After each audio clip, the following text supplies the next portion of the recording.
Ready for a deep dive into a topic that's as old as time itself, but somehow feels totally fresh. Ooh, I like that. What are we tackling today? We're diving into the world of science and religion, with a little help from Spencer Klavan. And get this, he thinks they might actually be buddies, not sworn enemies like we're always told. That's a bold claim. Most people see those two as completely at odds. Right. But Klavan, he's turning that idea on its head. He actually traces the origins of Western science, the stuff we take for granted, back to, wait for it, religious thought. It's true, the historical ties between science and faith run deep. It's like finding out your family history is way more interesting than you thought, right? And Klavan argues that this pursuit of knowledge, this drive to understand the universe, it was often fueled by faith. It's like trying to unlock the secrets of creation, almost like a form of worship. Exactly. And he even suggests that all these advancements in modern science, well, they might be leading us back to some very ancient wisdom. He uses the example of how many huge intellectual breakthroughs throughout history were driven by people of faith. Like, think about the rise of universities in the Middle Ages. Okay. Those were mostly started by religious institutions, right? They believed that studying the natural world, God's creation, was a way to get closer to the divine. That's a really cool connection. Now, Klavan keeps mentioning this word logos. Sounds kind of intimidating, but I have a feeling it's important. Oh, it's crucial. Think of it like this. Imagine ancient philosophers trying to decode the universe, right? They believed there was this underlying reason, a sort of universal language woven into the fabric of existence. And that language, that's logos. So the universe has a language, and by studying science, we're kind of learning to read it. That's a great way to put it. And Klavan connects this idea of logos to the Bible, to the idea of God speaking the universe into being. It's about the power of word and creation, you see. So is he saying that the Big Bang Theory and the Book of Genesis are basically the same story? Well, hold on. It's more nuanced than that.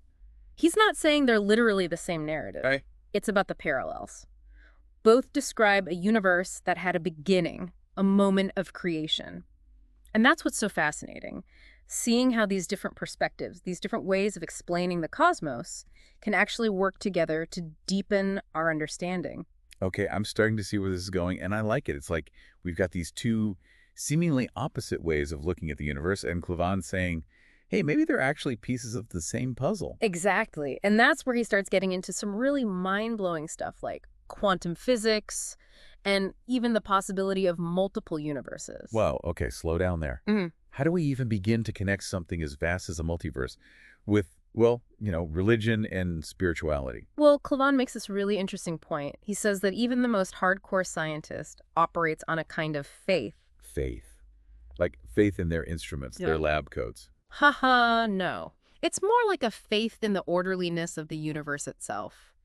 This belief that there are laws that govern how everything works, laws we can discover and understand. Okay, see what you mean. It's like this underlying assumption that the universe makes sense, that it's not just random chaos. So where do things like quantum mechanics and multiverses fit into this whole idea of an orderly universe? I mean, those concepts seem anything but orderly. That's the really cool part. Klavan suggests that these mind-boggling ideas we encounter in modern physics, like quantum entanglement, where particles are connected across vast distances, or the possibility of multiple universes existing side by side. Yeah, those are some seriously trippy concepts. Totally. But Klavan would argue that these ideas don't necessarily contradict religious or spiritual ideas. Wait, really? So instead of science shutting the door on faith, it's actually revealing a universe that might be even weirder and more mysterious than we could have imagined. Exactly. And get this, these aren't even new ideas. The concept of multiple universes, cycles of creation and destruction, they've been around for centuries in various spiritual traditions. It's like science is just now catching up to what ancient cultures have been saying all along.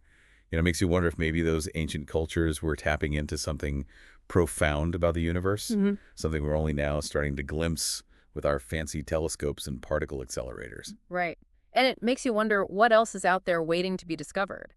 But for a moment, let's shift gears from the cosmos to something a bit more personal. Okay, sounds good. Klavan doesn't just focus on those big cosmological questions. He also brings it back down to Earth, to the level of individual experience. He talks about the limits of science, the things that science can't fully explain or quantify. Oh, I see. Like, even with all our scientific advancements, there's still some aspects of being human that remain a mystery, right? Exactly. He's not saying science is useless, not at all. But he argues that there are aspects of human experience, those subjective internal experiences, that go beyond what we can observe and measure in a lab. Okay, that makes sense. I mean, things like love, meaning, Yeah. purpose, those are things that science can't really put under a microscope. Exactly. And those are the questions, the big why questions that we all wrestle with at some point in our lives. I know I have. And sometimes it feels like those questions are even more important than the scientific ones. Right. And Klavan's point is that those questions, they're not less valid or less important just because they can't be neatly answered through scientific inquiry. They matter. And it's like we're hardwired for those big questions, even if we don't have all the answers. It's true, and that's often where faith steps in, right? It offers this whole different lens to view these big questions through. So we're not saying check science out the window, embrace ignorance. No, no, not at all. It's about recognizing that there might be more than one path to understanding the world around us. Like science can map the physical, the tangible, but faith helps us navigate those maps, Ye- find meaning, purpose. It's like Klavan uses this analogy of a map and compass, right? Yeah. You need both to really find your way. Exactly. So the map, our science, it gives us the lay of the land, all those hard facts. But the compass, our faith, that's what helps us orient ourselves, figure out our direction, our values, what we're striving for. And that makes me think, all those big questions like, why are we here? And what does it all mean? Those aren't really questions science can answer on its own anyway. No, they're much older than that. They're questions humans have been wrestling with since we first looked up at the stars and wondered. And maybe, just maybe, they're not meant to be definitively answered. Maybe it's the act of asking them, of searching and growing, that really matters. I like that, embracing the mystery a little. Finding beauty in the unknown. Well, where does this all leave us? If you're anything like me, this conversation feels like it opened more doors than it closed. And isn't that the best kind of conversation? Because it pushes us to think beyond those easy answers, to embrace both the wonders of scientific discovery and the enduring power of faith. Absolutely. To wrap things up, I want to leave you with this. Instead of seeing science and faith as these two forces battling it out, what if we looked for the connections? What if we approached those big questions with our minds and hearts wide open?